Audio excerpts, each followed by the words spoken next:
And the next nugget in the series will cover the areas defined in the PMBOK guide as project scope management.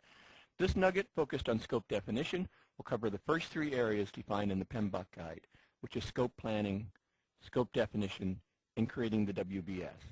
In other words, defining the specific details related to the scope that's necessary for your project to deliver successfully. And the next nugget, scope management, will cover the remaining two areas from the PMBOK guide, which is the scope verification and scope control. In other words, the ongoing activities related to ensuring that the project is delivering to the scope definition that we're defining in this nugget. The first step in scope definition is developing an effective scope management plan. You need to understand the level of detail that's going to be appropriate for your project. Small, simple projects that may take one person 3 months to complete, will certainly require a far less detailed scope plan than a very large, complex project that's going to take tens to hundreds of people and months to years to complete.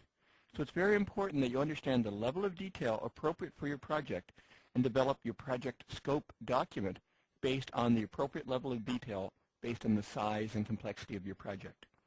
Another significant factor you need to bring into account in scope planning is the general project environment. How successful has your organization been delivering projects in this particular area, for this particular business unit, using this technology? What is the company's experience? How has the company succeeded or failed? What aspects of scope in previous projects aided in the success of the project or resulted in the failure of projects? You need to understand the project environment. You need to look at the history. You need to learn from mistakes. You need to look at the lessons learned from other projects and factor that in as part of your overall scope plan. The final result is you need to produce a scope management plan.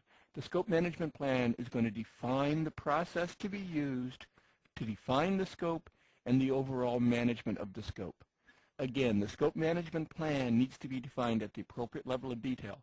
Small, simple projects may require a sentence or a paragraph in the overall project plan defining the scope management strategy. Large, complex projects may require a separate document specifically outlining the roles and responsibilities, the processes to be followed, the change management processes to be followed. So again, you need to apply a great degree of control and discipline in producing your scope plan to ensure that you're defining and managing the scope at the appropriate level of detail commensurate with the project's size, the project's importance, and the overall project's complexity. With the scope management plan in place, the next step is to define the actual scope for the project. In essence, defining the scope is defining what is included. Defining the scope defines what it is the project needs to accomplish, what the deliverables for the project are going to be. Effectively defining the scope means identifying all of the work, all of the end products, defining the functionality, defining the usage, defining the actual final product or products that's going to be delivered as part of the project. Defining the scope is critical to overall project success because until you have it defined, you can't manage it. You can't manage what you can't define. You must have that clear, unambiguous, well-defined definition of what is included, what is in the project, in order to be able to successfully manage it. A key to defining the scope is to define what is included in the project. But unfortunately, that is very difficult in many circumstances because the project's end goal is well known, but exactly how to achieve that end goal, what that final product is going to look like to achieve the goal, is often unclear. So therefore, doing that complete, unambiguous definition of scope is very challenging. So often it's as easy to define what is not included in the scope as well as what's included in the scope. The key is to define the scope, but again, because the project's end goal is known, but the project's end state is not known, Sometimes it is as easy to define what is not included as it is to define what is included. To provide an example, let's take a scenario where we're going to build a bread box. And yes, I mean a bread box, that metal container, that plastic container that sits on the counter in your kitchen that stores bread to keep it fresh. So to define our bread box, let's set up our matrix, set up two columns, and say what is in scope and what is not in scope. So in scope, we're going to define the dimensions.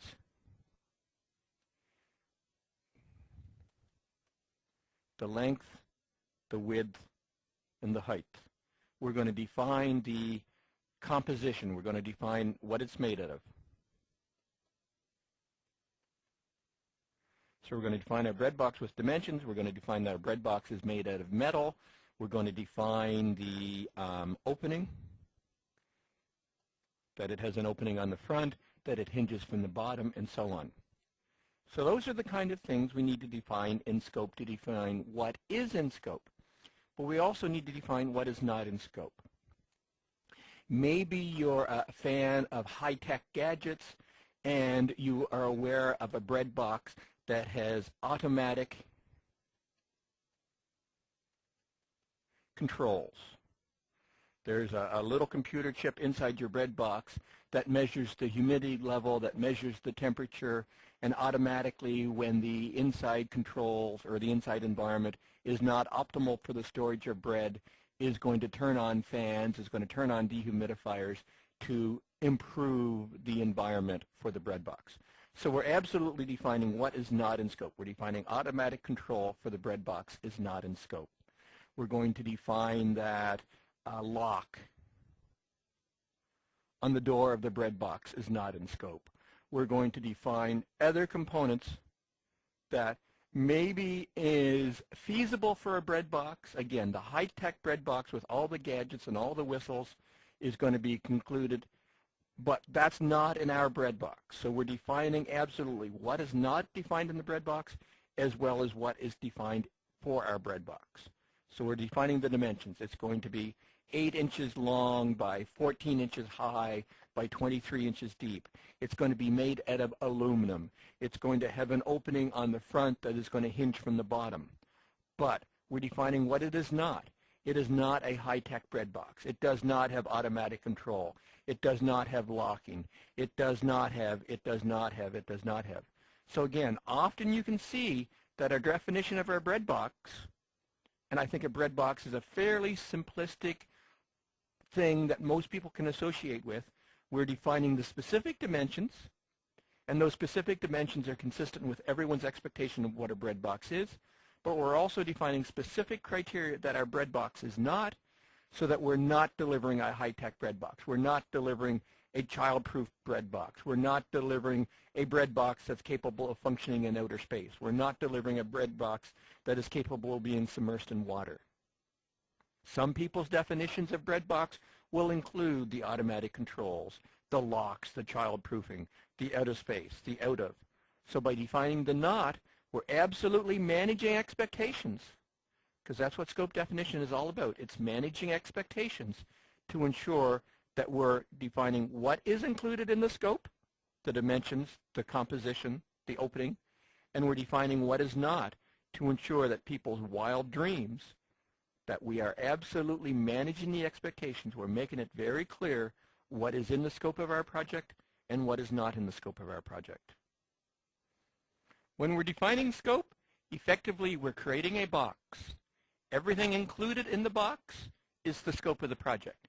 It's your problem. It's your project.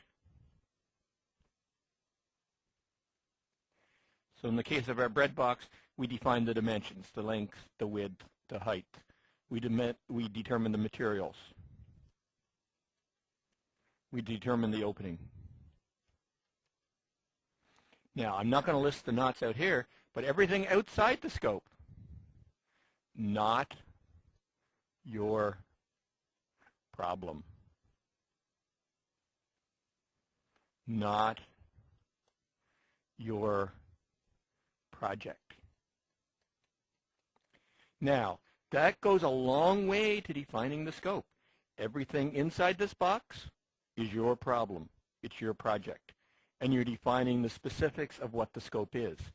Everything outside, as I say, is not your project, not your problem. But in most instances, there's going to be cross boundaries. There's going to be inflows to your project. There's going to be outflows to your project.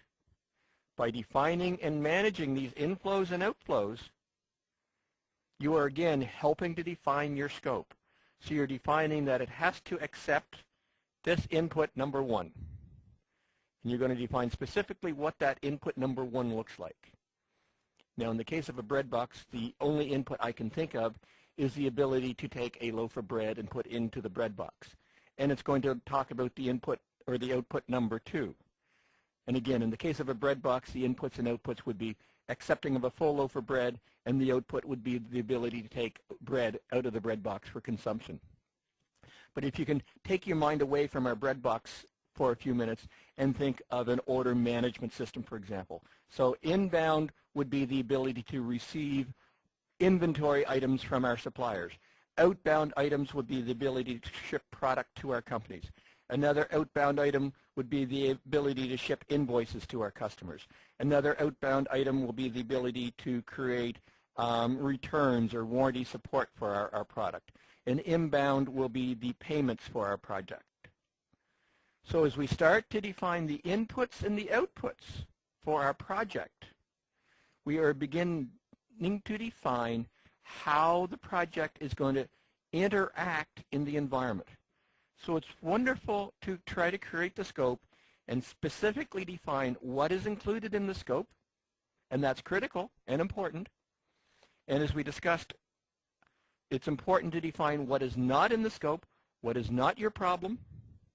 That again helps define the scope of your project, but it's also important to begin to define the interfaces between your project and the corporate environment. What are the inflows? The raw materials, the inventory items. What are the outflows? The orders to the customers, the invoices to the customers, warranty support to customers, payments from customers. So as you start to work on your scope box, as you start to define what your project is and what the project is not, as well as how the project interacts with the environment, you're really starting to do a very clear, very well-defined definition of the scope. The next step in defining your scope is to define the project deliverables. Basically, you need to provide a list of all of the formal project deliverables. A formal project deliverable is an actual end product that the project will be presenting back to the business, back to the sponsor, as indication that a project objective has been achieved and that this deliverable, this end product, has value to the business in terms of achieving the overall project results. Some of the formal deliverables may be interim in-process deliverables. Some of the formal deliverables may be simply a more refined definition of the requirements, but you present that requirements definition, you obtain acceptance, and that allows your project to proceed to the next stage of the project, which is the definition of how those requirements will be satisfied and so on. So producing the list of the formal deliverables again defines the scope. It specifically defines what products your project is going to produce, and by examining and reviewing and understanding those end products, the acceptor or the business will be able to understand, yes, if all of these deliverables are produced, it will achieve my project results. So producing the list of project deliverables is a good step towards defining the scope. But simply defining you're going to produce deliverable number 1, deliverable number 2, deliverable number 3, which is the requirements, which is the design, which is the final product, is a good step, but that probably isn't clear enough. That still leaves room for interpretation, leaves room for ambiguity. So instead of simply providing a list of final deliverables, you need to provide a list of final deliverables with a paragraph,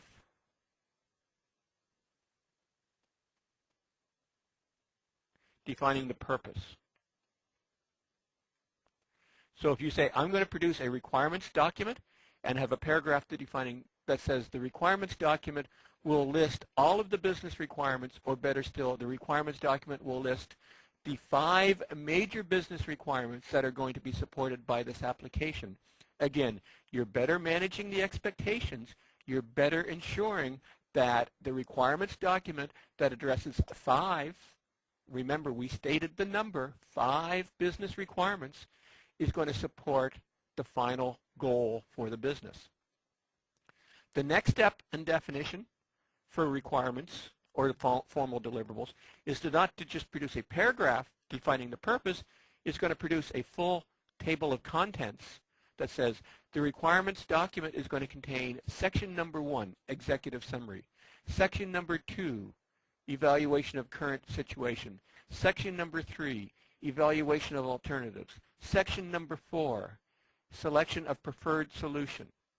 So by providing a table of contents for your formal deliverable, you're again better refining what that end product, what that deliverable is going to look like, allow the business to better ascertain, is this achieving my purpose? If I get a requirements definition document that has these sections, is it what I want? The next step would be to take your table of contents and provide a suggested number of pages. So for each section in the table of contents, the executive summary is going to be 2 pages long. The current situation analysis is going to be 10 to 15 pages long. So again, you're now defining the level of detail that will be in each section of your table of contents. So again, you're better managing expectations. If in section 2, the evaluation of the current situation, you're telling the business it's going to be 10 to 15 pages long, that in my mind says it's a fairly high-level review of the current situation. If you can summarize the current situation of a business in 10 to 15 pages, you are certainly doing a summary, where if the business was expecting a detailed evaluation of each and every function and each and every process in the current situation, their expectation would be that section of the deliverable would be 75 to 90 pages long. So again, you're doing a good job of defining the expectations. You're doing a good job of managing the expectations to ensure that there's no ambiguity. The final step would be to, again, provide a paragraph that says, in the executive summary, we will do, and it will be 2 pages long. In the current situation assessment, we will do, and it will be 10 to 15 pages long. So again, you need to define the deliverables. The deliverables define what the final product the business will be accepting. The list of the deliverables will allow the business to understand what is being delivered and whether that will allow them to achieve their objectives. Taking the list of deliverables and providing a paragraph defining the purpose is going to allow them to better level set, manage their expectations as to whether this is truly going to satisfy their requirements. Providing a table of contents provides more detail. Providing a table of contents with the number of pages is going to, again, further refine expectations. And finally, providing the table of contents with the number of pages and the description of what's going to be in it is going to do, I believe, an excellent job of managing expectations. So why did I present this as options? Why did I say you could just do a list of deliverables, or you could do a list of deliverables with descriptions, or with table of contents, or with number of pages, or with complete descriptions? It goes back to our original scope plan. What is the level of detail we need to go into for the scope definition for our project? A small one-person, 3-month project? I don't believe you're going to do a deliverable definition down to the table of contents with estimated number of pages with a narrative for each section in the table of contents. That's too much detail for a small, simple project. But for a very large project that involves hundreds of people and years' worth of effort, defining the deliverables at this level of detail is absolutely essential to ensuring that you are able to understand, able to manage, and able to deliver to the business's expectations. So again, level set, define the deliverables at the appropriate level of detail based on the size and complexity of your project, But by all means, define the deliverables. It's part of the scope definition. It's the part of the scope definition that makes the most sense to the business sponsor, because then the business can say, yes, if I get these 3, 5, 8 deliverables, and if these deliverables have what I expect in them, and you're managing the expectations at the level of detail here, then yes, this project will achieve my stated goals. I will get the benefit from this project that I expect to receive. The next step in the process is to define the acceptance criteria. How are each of the deliverables, how are each of the end products for your project going to be accepted? Only by clearly defining the acceptance criteria, i.e. only by defining the yardstick, the measurement factors that will be applied against the deliverables, the final products, will you truly be able to define the scope of what those end products should look like. Part of the acceptance criteria is the definition of who. Who in the project team, who in the business organization has responsibility for accepting each deliverable, each final product. Ideally, the project sponsor, the project acceptor, would be the acceptor for each of the deliverables, but often the project sponsor doesn't have the subject matter expertise, and in some instances simply may not have the time to devote to accepting each and every single project deliverable. It's key that you understand who is going to accept which documents. So which deliverables are going to be accepted by which individuals from the business community. By working with that individual, you can then ascertain what their acceptance criteria is going to be. Again, understand the yardstick, understand the measurement that they're going to use to define acceptance. And that defines how. How will they accept? How do they measure? If they receive a document, how will they measure that the document has satisfied the objectives? Will they measure it against the table of contents? Will they measure it against the number of business processes? Will they measure it against the style and presentation of the document? How are they going to measure acceptance?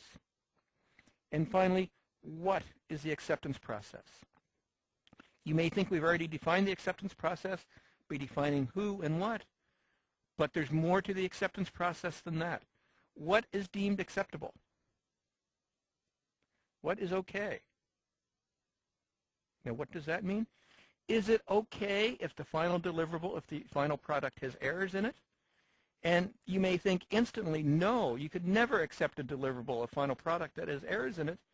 But think about something like buying a home.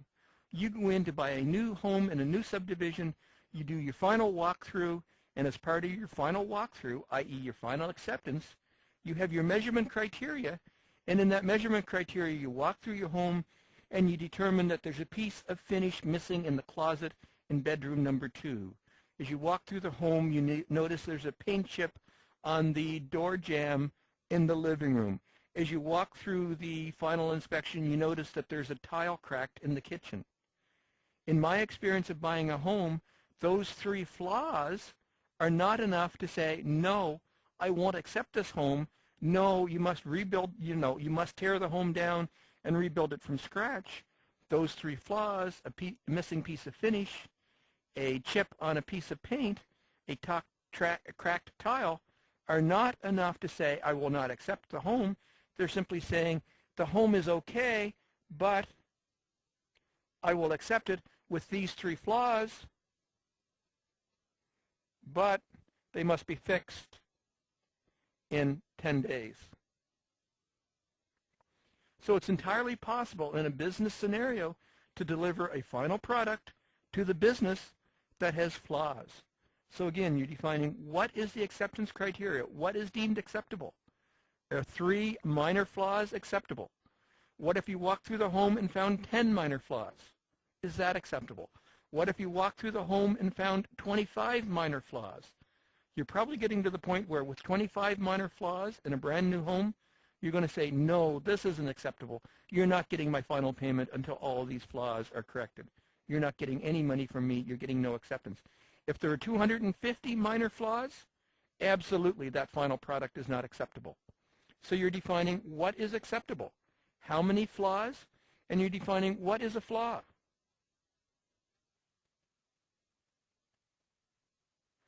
If it's a paint chip, if it's a missing piece of finish in a closet, if it is a cracked tile, that's a flaw. If the outside door was missing, that's probably not a flaw.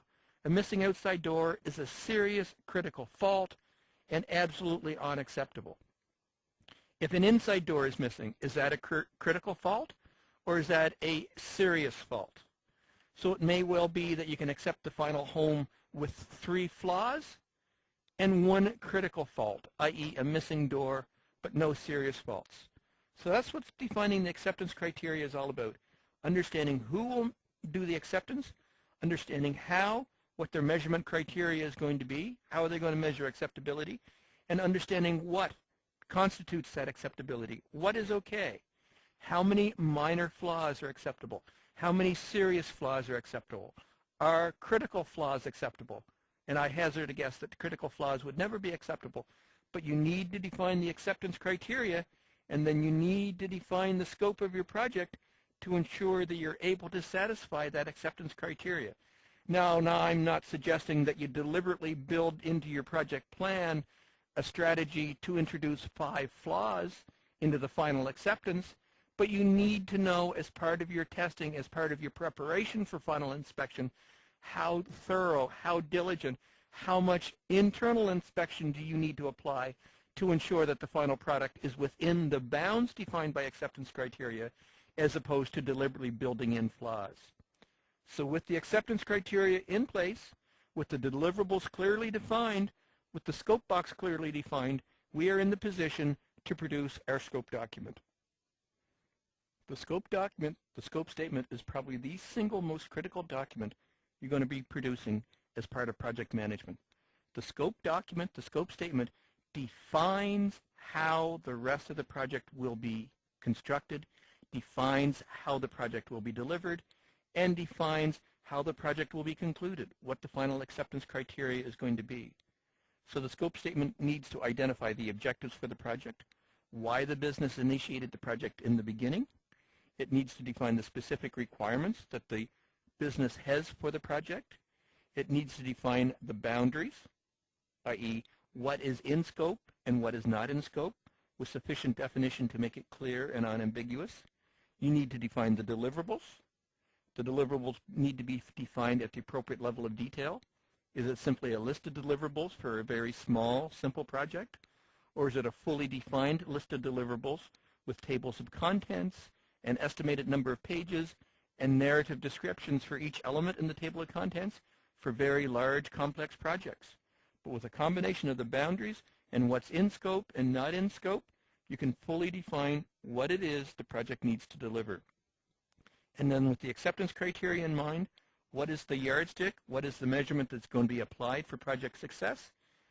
And any assumptions and constraints that are necessary to bound, to define, to put the scope statement in relative position in the organization.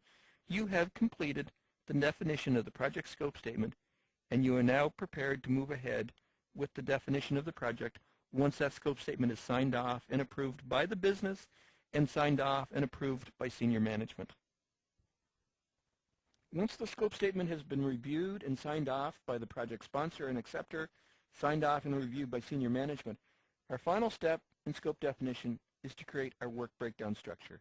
Define the specific work required to achieve the results defined in the scope statement. Our work breakdown structure should be deliverable based. It should be based on the specific deliverables identified in the scope statement. So we need to define the unit of work required to complete each deliverable. We do this by the decomposition to the specific work required to produce the deliverables. If we take the example of the requirements definition document. So in our scope statement, we defined we're going to produce a requirements definition document. In the table of contents, we defined there was going to be a current situation assessment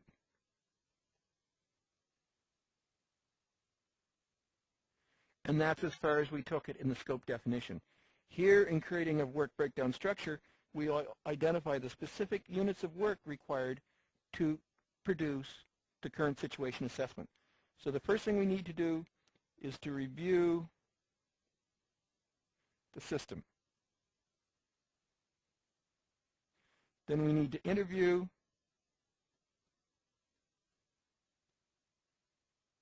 the users. Then we need to understand the current faults, the faults. Then we need to understand the needs. Then we need to.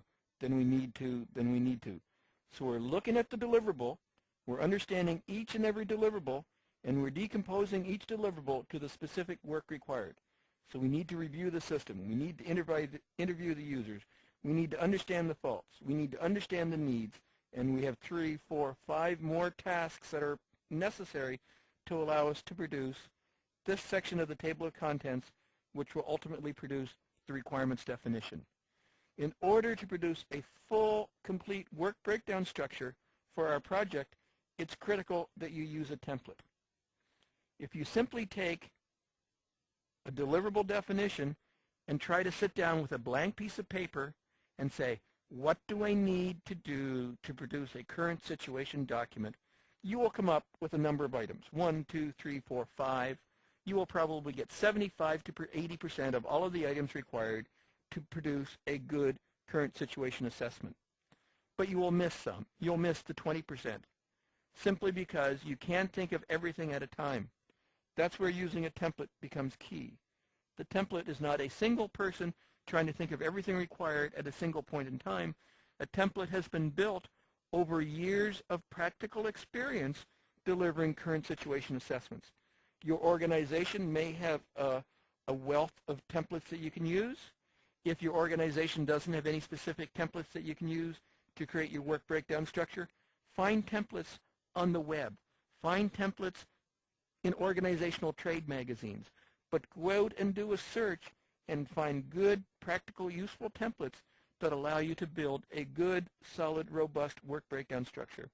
And actually a good source of templates is the source of all project management knowledge. What we're talking from is PMI. The PMI organization itself provides documentation on sample work breakdown structures across a wide range of industries and a wide range of applications that will allow you to ensure that the work breakdown structure that you're creating that's going to be deliverable based will provide a complete scope definition for each and every piece of work that's required to complete your project. With the work breakdown structure completed, you will present that to senior management, you will present that to your project sponsor, and you will say, based on this work breakdown structure, if I complete all of the work defined in this breakdown structure, will this A, satisfy the statement of requirements, the scope statement that has been produced, and more importantly, if this work is produced, is this your expectation of the work that I need to undertake as part of the project to achieve the business objectives for which this project was initiated? In other words, if my project successfully delivers the work defined in this work breakdown structure, will it address your business requirements? This concludes our first of 2 nuggets on project scope management. In this nugget focused on project scope definition, we talked about scope planning, identifying the level of detail required in the scope definition. Small, simple projects require a lighter level of scope planning and scope definition. Large, complex projects require a much more in-depth level of scope definition and scope planning. Once we understand the level of scope planning required, we go in and define what the project scope is. We define the boundary, we define what is in the scope of our project with sufficient detail that is clear, unambiguous, and we define what is not in the scope of our project. We define what we're not responsible for, and we define the interfaces between the boundary. What passes through our project boundary, what are the inputs and what are the outputs that our project must be capable of supporting, and then we produce the final deliverables that will be required to satisfy the scope definition, and finally we identify the work breakdown structure, the units of work that are required to allow us to satisfy the scope definition, to allow us to produce the specific deliverables that satisfy the scope requirements for the project, which in fact satisfy the business requirements for which the project was undertaken. In the next nugget, we will look at scope verification and scope control. This concludes our nugget on scope definition. I hope this video has been informative for you, and thank you very much for viewing.